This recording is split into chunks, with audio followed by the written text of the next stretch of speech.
Pessoal, então vamos começar a aula, né? Vamos falar continuar falando sobre reorganização societária e nós vamos falar sobre o processo de uma outra modalidade também de reorganização societária, que é a transformação de sociedades. Nós já vimos falar da incorporação, já vimos falar da fusão, já vimos falar da cisão e agora nós vamos falar do processo de transformação de sociedades, né? O processo de transformação de sociedade, né, o próprio nome diz, é o ato de transformar uma empresa em outra, né? Então, isso também é considerado um processo de reorganização societária. Muitas empresas, elas têm um tipo de atividade e elas, porventura, pelo fato de elas quererem até mesmo ter um avanço, né? Ou seja, elas estão tendo uma evolução no ramo empresarial, então elas querem fazer a adequação, a readequação para outro tipo de empresa, né? E isso pode se dar com todo tipo de empresa, desde o microempreendedor individual até aquela empresa LTDA que quer virar, por exemplo, uma empresa de capital aberto, tá? Então, o processo de transformação ele vai se dar para todos os tipos de empresa, independentemente do nicho de mercado que a empresa atua, independentemente do tipo do porte da empresa, ela pode a qualquer momento decidir fazer esse processo de transformação. Então, vamos lá? A transformação, né, então, propriamente dizendo, é a outra possibilidade, tá, de reorganização societária. Deixa eu ver aqui. Boa noite, Mário. Beleza? Então vamos lá. A transformação é a outra possibilidade de reorganização societária que é a empresa pela qual uma sociedade passa, a operação pela qual uma sociedade passa, independentemente de sua dissolução e liquidação de um tipo para o outro. Tá? Por exemplo, até coloquei para vocês, uma sociedade ela pode transformar-se em limitada para uma sociedade anônima e vice-versa, ou de sociedade anônima para limitada, ou de limitada para sociedade anônima, sem, contudo, sofrer qualquer descontinuidade, tá? O exemplo que eu vou dar para vocês, recentemente mesmo, eu tinha um cliente que era microempreendedor individual, e esse cliente, ele já viu que o faturamento dele provavelmente excederia os R$ 81 mil no ano, e ele também já estava cansado de ficar controlando compras de mercadoria, de ficar segurando o faturamento, não podendo expandir devido à limitação que ele tinha pelo limite de faturamento que o MEI é determinado por lei. Então, o que ele me deu uma oposição, né, falando, nossa, eu já estou cansado de ficar segurando compra, às vezes eu estou querendo, tem umas 2, 3, 4, 5, 6, 7 vendas que vão passar ali a questão do faturamento do mês. Aí, o que eu faço? Falei, olha, o caminho mais certo que você deve seguir é de se enquadrar como um empreendedor individual e criar uma empresa LTDA de fato, e essa empresa que ela esteja enquadrada no Simples Nacional. A lei de liberdade econômica, ela deu uma vantagem muito grande para as empresas que querem fazer esse processo de transformação, principalmente as menores empresas, tá? Então, o que eu sugeri? Eu vou fazer o processo de transformação. Então, ele continuou, mesmo CNPJ, com a mesma inscrição estadual, com a mesma inscrição municipal, ele continuou no mesmo local também, ele só quis fazer o processo de sair como microempreendedor individual para ser uma microempresa, porém essa microempresa ela sendo LTDA e enquadrada no regime do Simples Nacional. Então eu fiz o processo de transformação para ele. E qual foi o processo de transformação que eu fiz, né, para esse empresário? Eu peguei o certificado de microempreendedor individual dele, eu redigi um texto, né, uma alteração contratual, e o nome nem ficou alteração contratual, ficou contrato de transformação de microempresa para empresa de sociedade empresária limitada. Então, eu redigi esse texto, dei entrada na junta comercial, pagamos as taxas e, pouco mais depois de 3 dias, a documentação foi aprovada e ele agora passou a ser uma empresa, uma sociedade empresária, agora ele é uma empresa LTDA, e ele tem agora a possibilidade de faturamento dentro dos 360 mil que permite uma microempresa. Então agora ele tem uma folga maior, agora ele pode trabalhar com mais tranquilidade. Então o processo de transformação, ele é isso. Você pega uma empresa que é um determinado tipo de empresa, um determinado tipo de entidade, você faz a transformação daquela empresa e ela não sofre qualquer descontinuidade, ou seja, ela não se encerra, ela simplesmente passa a ser de uma empresa A para a empresa B, porém, ela continua sendo a mesma empresa, tá? Quando eu falo de A para B, não é que surgiu uma nova empresa, é como se fosse A um tipo de empresa e B outro tipo de empresa. Então, esse é o processo de transformação. A transformação, pessoal, ela vai obedecer aos preceitos que regulam a constituição e o registro do tipo de sociedade a ser adotado, tá? Ela vai exigir ainda o consentimento unânime do sócio ou dos acionistas, salvo previsto em estatuto ou em contrato social, tá? Caso entre o sócio ou o acionista dissidente não queira, ele vai ter o direito de retirar-se da sociedade.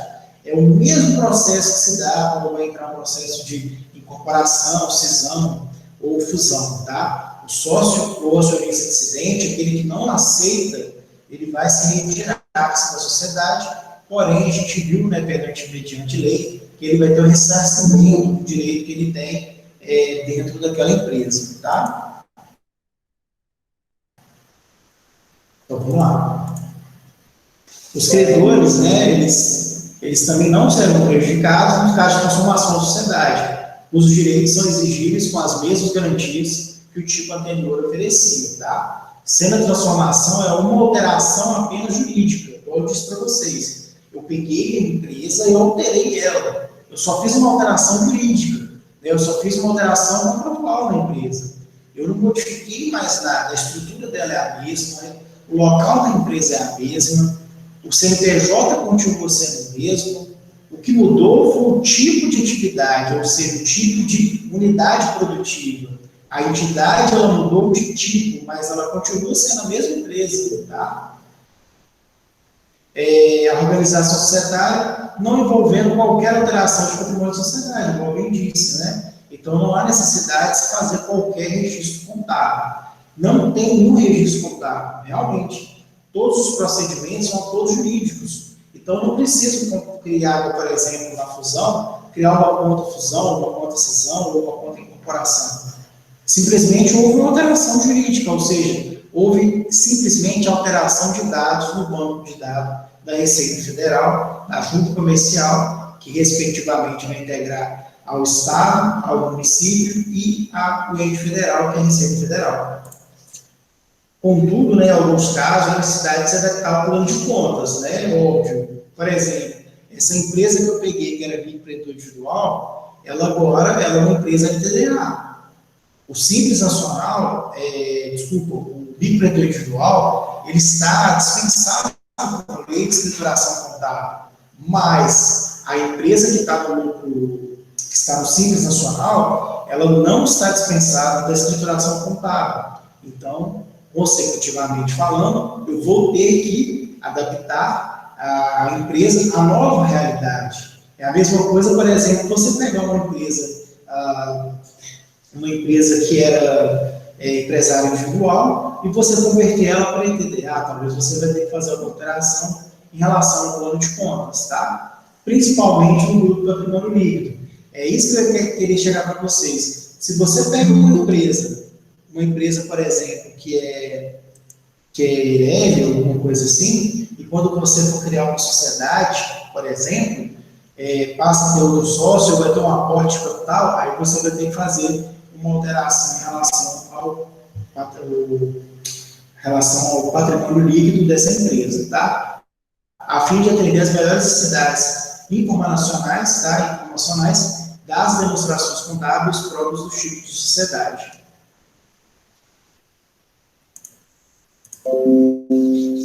Então, vamos falar, então, do processo de dissolução de sociedades, tá? Depois, ao final da aula, eu vou pegar para vocês, ver se eu acho, se eu tenho aqui o esboço, tá? Porque eu não vou colocar no tela dados, porque o contrato social tem dados da empresa, principalmente dos sócios.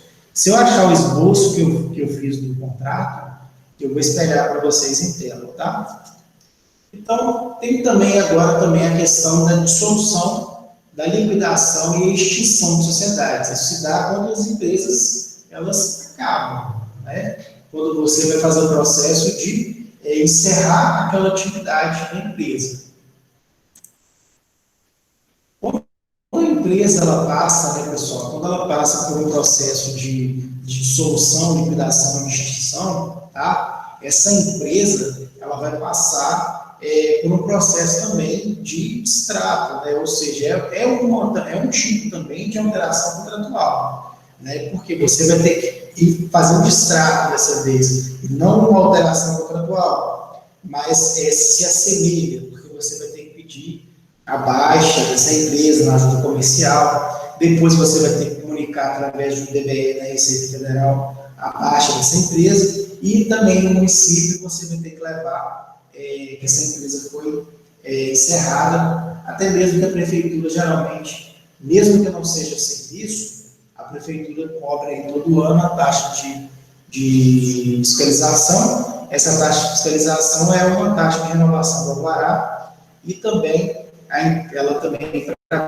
provavelmente vai cobrar da empresa taxa de lixo, IPTU, do imóvel. Então, você tem que ir na prefeitura também e comunicar essa baixa dessa empresa, tá?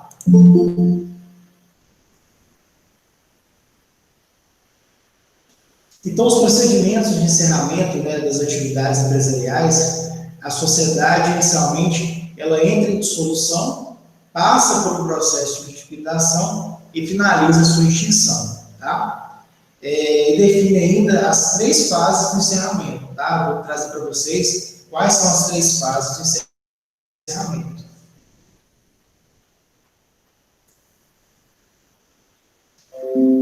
Primeira fase, tá? A dissolução. A dissolução é a primeira fase do processo de encerramento da empresa. O ato de formalizar o encerramento da existência da pessoa jurídica, tá? Tal fato pode ser voluntário, ou seja, tem que ter deliberação, tá? Dos sócios, o fim do prazo contratual de duração de sociedade, no caso previsto em estatuto, tá? Ou por decisão judicial, pode ser pelo processo de falência. Então, o que acontece, pessoal?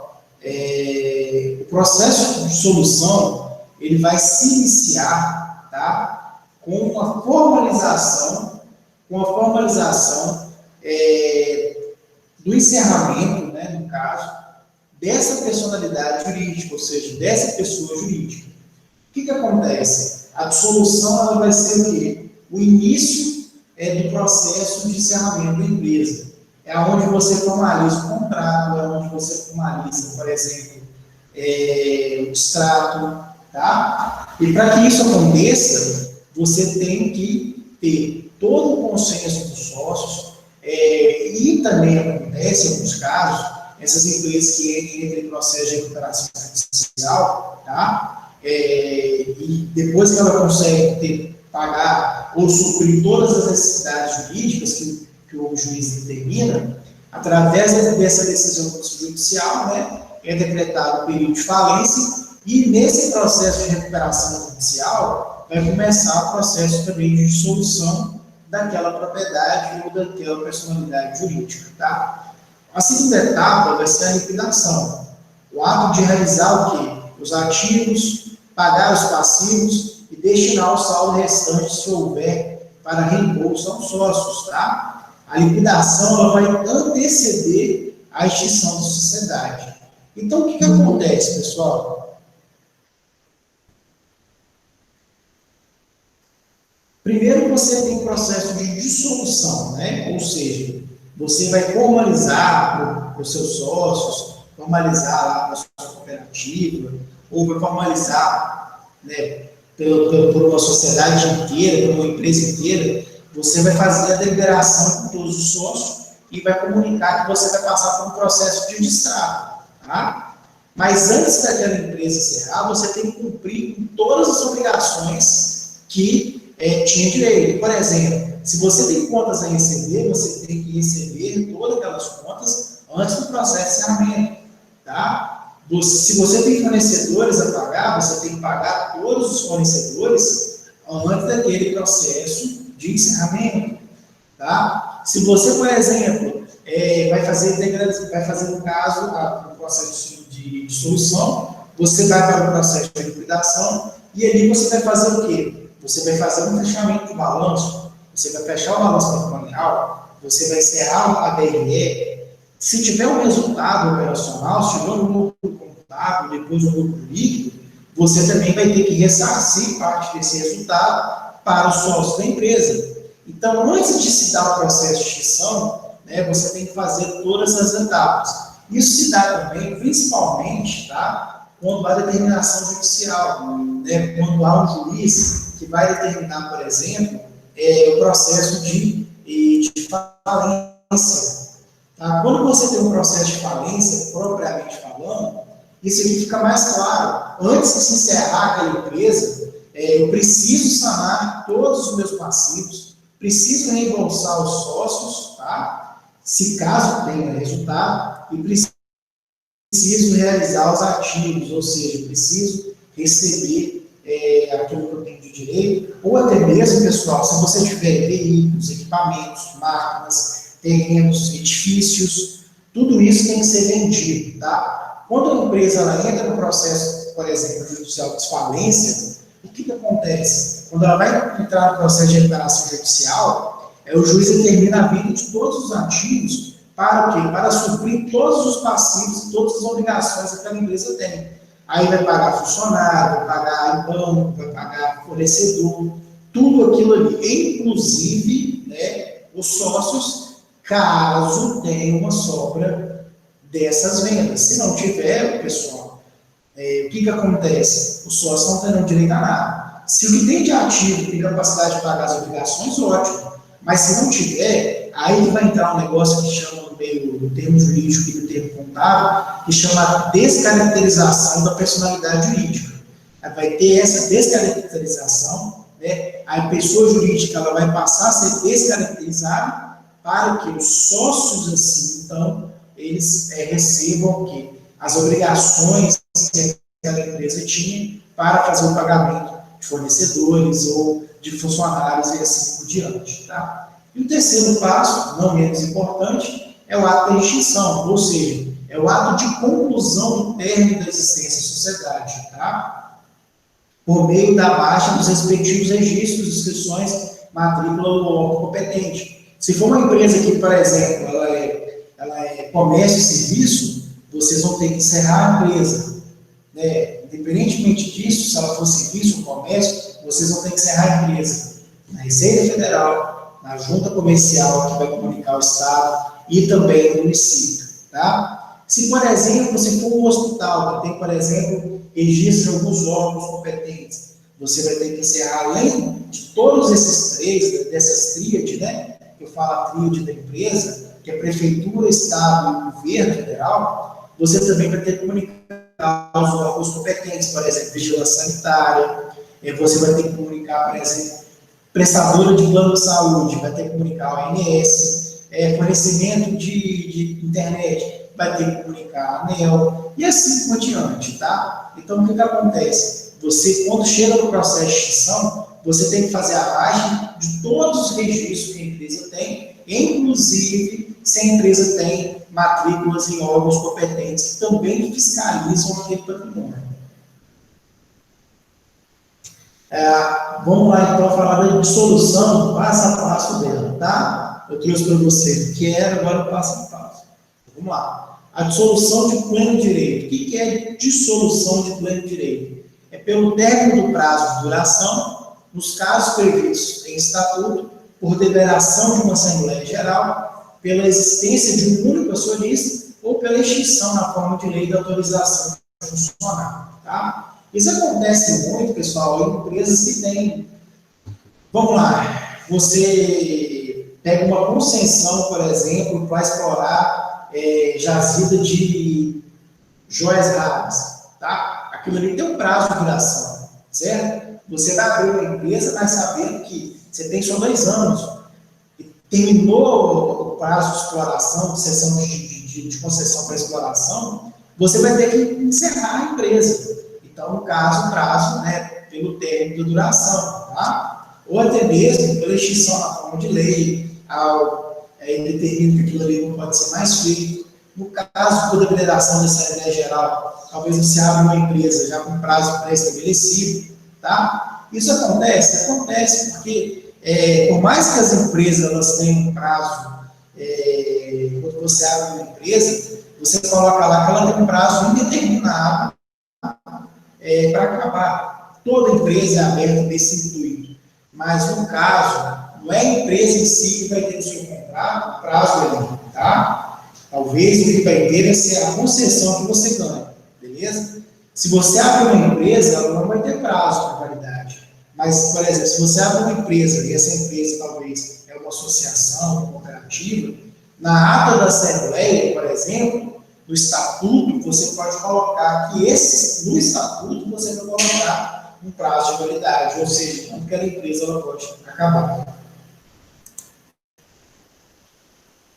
Dissolução por decisão judicial é quando anulada a sua constituição em proposta de qualquer acionista, quando provado, né, que não pode ser preenchido o seu fim em ação proposta por acionista, que representa 5% ou mais do capital social, em caso de falência, na forma prevista na respectiva lei civil. Tá? Por decisão da autoridade administrativa competente, nos casos na forma prevista em lei. Né? A companhia dissolvida conserva-se a personalidade jurídica até a extinção com o fim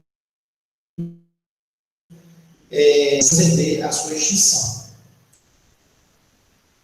Processo de liquidação, ele vai competir o quê? Ele vai competir a Assembleia, nos casos de dissolução de pleno direito, tá, pessoal? Da companhia, determinar o modo de liquidação, nomear o liquidante e o Conselho Fiscal, que deve funcionar durante o período de liquidação. Okay? A liquidação por decisão judicial ainda não pode ser a pedido de qualquer acionista, a requerimento do Ministério Público. Tá? Então, quando você, por exemplo, um acionista, pode ser um majoritário, por exemplo, né? Ele vai pedir o processo de dissolução, de liquidação, perdão, por processo de decisão judicial, ele pode pedir de uma maneira normal a todo o período que ele bem entender. Agora, pode ser também requerido pelo próprio Ministério Público. Tá? Por exemplo, aquela empresa está mal da perna, o sócio já desistiu dela, então o Ministério Público intervém e faz o pedido de liquidação. Okay? Esse processo de liquidação, pessoal, ele vai ser criado, vão ser criados alguns conselhos, né? Pode ter o conselho gestor, aqui eu coloquei até o exemplo do conselho fiscal, tá? Então, sempre vai ter uma empresa, ou até mesmo um intermediante, que vai determinar esse processo de liquidação, tá? Acontece que muitas empresas são especializadas em processo de liquidação judicial, tá? O juiz determina lá, ele tem um leque de empresas que fazem esse tipo de serviço, e essas empresas vão prestar o serviço de liquidação, né? Elas vão vender os ativos, vão pagar os fornecedores, os funcionários, bancos, até o próprio governo, se tiver alguma dívida, tá? E elas fazem esse processo de recuperação da massa falida. É um negócio muito lucrativo para quem mexe com isso, para te falar a verdade, tá, gente? Eu sei de casos aí, por exemplo, uma vez eu estudei, né, eu li um caso de uma empresa lá do sul do país, que ela é especializada em processo de liquidação. Ela pediu 3% da massa falida dessa empresa para fazer o serviço. Né? Essa empresa, pessoal, ela tinha um balanço patrimonial somados em mais de 100 milhões de reais. Tá? Então, o processo de juntar papelada e vender tudo, eles cobraram 3% disso. Só para fazer isso aí, para pregar lá, ver o que ela tem, fazer o checklist, tá? 3% de 100 milhões dá muito dinheiro, tá? Então, é um dinheiro que E faz isso com frequência, tá? Uma certa frequência. Então, vocês aí têm mais ou menos em mente que o contador também pode atuar nesse tipo de atividade, beleza? A liquidação, né, o liquidante nomeado na Assembleia Geral, ele terá poderes, né, em relação aos acionistas e a terceiros, né, devendo que representar a companhia e praticar todos os atos necessários à sua liquidação, como eu bem disse antes, inclusive alienar bens, imóveis, transferir, né, receber e dar quitação. Em todos os atos e operações, o liquidante deverá usar a denominação social com a palavra em liquidação, tá? Respeitados os direitos dos credores preferenciais, o liquidante deverá pagar as dívidas da companhia proporcionalmente, sem distinção entre as vencidas e as vincendas, tá? Ou seja, entre as que estão vencendo e as que vão vencer. As que estão vencidas e as que vão vencer. Mas em relação a essas, com descontos e taxas bancárias, tá? Se o ativo for superior ao passivo, o liquidante poderá, sob sua responsabilidade pessoal, pagar integralmente todas as dívidas vencidas. Mas, primeiramente, ele tem que pagar ali o que a justiça propriamente dizendo vai determinar. Paga o passivo sobrando ainda algum ativo, o liquidante deverá o quê? Rateá-lo entre os acionistas, como eu disse para vocês, na proporção da participação de cada um no capital da companhia. Aprovadas as contas, encerra-se a liquidação e a companhia extingue-se. Então, esse é um processo que muitas empresas, né, são determinadas. Existem empresas para fazer o processo de liquidação da massa falida. Tá? Nesse caso específico, eu vi lá a empresa que pegou uma massa falida de 100 milhões de reais. Né? Então, 100 milhões de reais, eles cobraram 3% para fazer esse gerenciamento. Mais o honorário, tá, gente? Isso aí é a taxa do serviço, mais os honorários. Então, quer dizer, é muito dinheiro. Né? Muito dinheiro. 3 milhões de reais só para fazer, 3 milhões de reais para fazer somente o processo de inventariado, separar o que tem que ser vendido, o que vai ser pago, tá? Mais os honorários ainda. É muito dinheiro. Dinheiro demais. Encerrar a liquidação, né? O credor não satisfeito, ele terá direito de exigir dos acionistas individualmente o pagamento do seu crédito até o limite da soma por ele recebido, tá? E propor contra o liquidante, se for o caso, a ação de perdas e danos. Então, por exemplo, né, eu sou funcionário e eu ainda acho que eu tenho direito, ainda não recebi, por exemplo, férias. Eu tenho 2 férias, eu tenho férias atrasadas e não recebi ela, né?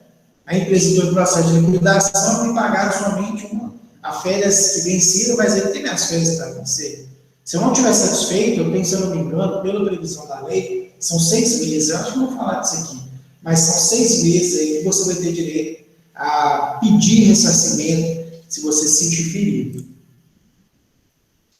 Então, a extinção, né, a fase final, a companhia será extinta pelo seguinte procedimento: pelo encerramento da liquidação, acabou-se a liquidação, posso encerrar a empresa. Nos casos de fusão, incorporação por outra sociedade, extinção total. Nós vimos isso, né? É um ponto interessante também, eu queria falar com vocês em relação à extinção, pessoal. O que acontece? Quando você vai encerrar uma empresa, quando você faz o processo de registrar, você quer encerrar aquela empresa não existe mais, quando você encerra ela, quando você vai clicar lá, tem certeza que enviar o extrato da junta comercial? Sim. O que você envia, você vai receber uma mensagem desta forma aqui: por mais que a empresa esteja se encerrando, na data atual, se caso houver os débitos ou fiscalizações para aquela empresa, os sócios responderão. Está ciente disso? Sim. Então, quer dizer, por mais que a empresa acabe, não quer dizer que sua obrigação como sócio daquela empresa, ela por fim acabou. Ela só vai acabar, de fato, quando prescrever o limite legal aí, de 5 anos, até a última movimentação da sua empresa. Prescreveu os 5 anos, não teve nenhuma notificação, nada da Receita, aí sim você pode se dar por satisfeito. Então, quando você vai abrir uma empresa e tem movimentações, você tem que estar ciente de que as suas obrigações como sócio e como pessoa jurídica, ela é extremamente importante, inclusive a sua responsabilidade depois, como pessoa física, ao fim do ato de encerramento dessa empresa, tá? Nesse último caso, né, não há devolução do patrimônio ao sócio ou acionista, uma vez que esse parte fazer parte, né, de outra empresa, no caso da fusão e incorporação, ou por outra sociedade, ou cisão total, tá? Nesses casos, não tem devolução do patrimônio ao acionista. O acionista sentir denegrido, que ele não quer, ele pode ser dissidente, ele vai se retirar da sociedade e vai receber sua respectiva parte pela proporcionalidade que ele investiu.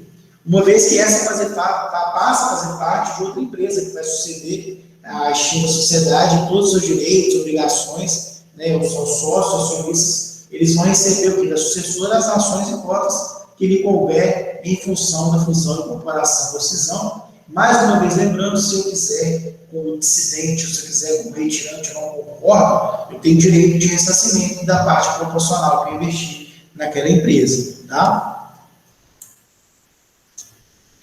A extinção, né, a companhia, ela será extinta quando a extinção da sociedade desce, né, pelo encerramento da liquidação, e os procedimentos contábeis, eles consistem em encerrar os livros da sociedade extinta, creditando-se as contas do ativo, debitando-se as contas do passivo, e se ainda existentes, debitando conta capital contra a conta transitória, chamada uma conta de liquidação.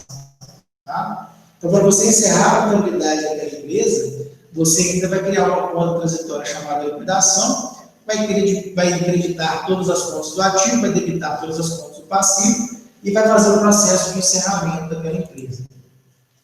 Sobre a extinção, né, sobre a divulgação pública das demonstrações contábeis do período de liquidação, Almeida ele fala o seguinte, né, ele determina isso através dos seguintes critérios. Os ativos e passivos eles devem ser classificados no circulante, já que existe a intenção da realização de bens e direitos de liquidação das dívidas em curto prazo. Tá? Então, você tem que pegar todos os passivos que estão, por exemplo, a longo ou a curto prazo, a longo prazo, perdão, e classificá-los como circulante, porque agora eles passam a ter disponibilidade para venda.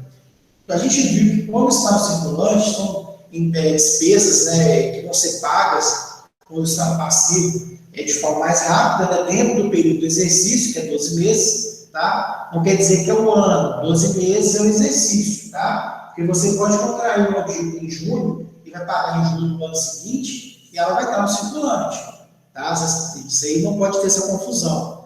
Uma coisa é o ano em curso, outra coisa é o exercício. O exercício são 12 meses. Então, o que acontece? Se você tem ativos, está lá no imobilizado, por exemplo, está lá no ativo não circulante, esses ativos eles vão passar a ser o quê? Eles vão passar a ser líquidos, né? Ou seja, eles vão passar a ser de curto prazo, pois você vai precisar vendê-los. Então, se você vai passar pelo processo de venda desses bens, você tem que classificá-los no circulante, porque eles vão passar pelo processo de liquidação, a venda provavelmente deles, para pagar as obrigações que aquela empresa tem antes do processo de encerramento.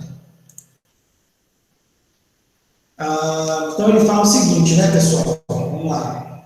Os ativos, né, como eu bem disse, eles devem ser classificados no circulante, devem ser constituídas todas as provisões necessárias, tá?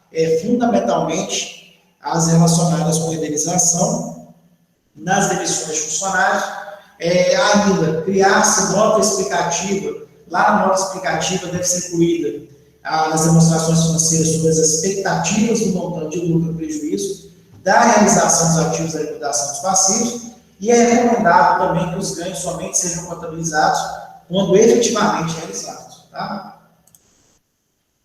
Quando eu falo a questão de ganhos aqui, os ganhos com vendas. Tá? Por exemplo, você comprou terreno na época por 100 mil reais e hoje aquele terreno ele vale R$1 milhão. Então, o que você vai fazer? Se você vende ele a 900 mil reais, você vai ter um ganho de 900 mil. Né?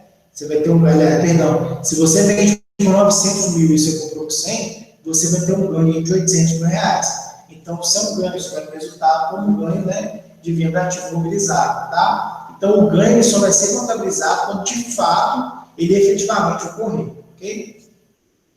Então, pessoal, para terminar nossas aulas sobre organização societária, né, vamos aos memes e depois a parte da minha dica aí para vocês, né?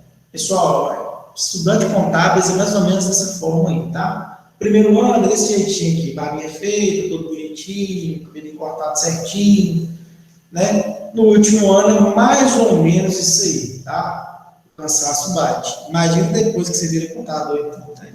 Pior assim. A vaidade vai lá para baixo.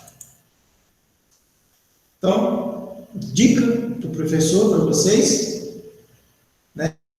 Seja curioso, leia de tudo. Né? Eu sempre falo que o contador, pessoal, todo e qualquer documento que você pegue, você tem que ler, tá? Não só no caso da contabilidade, mas tudo aquilo que você puder ler, tudo aquilo que você puder ter de ler de novo para te trazer de conhecimento, ele vai te gerar muita bagagem, tá? Então seja curioso, leia de tudo, tente coisas novas, tá? Sai da mesmice, sai da zona de conforto.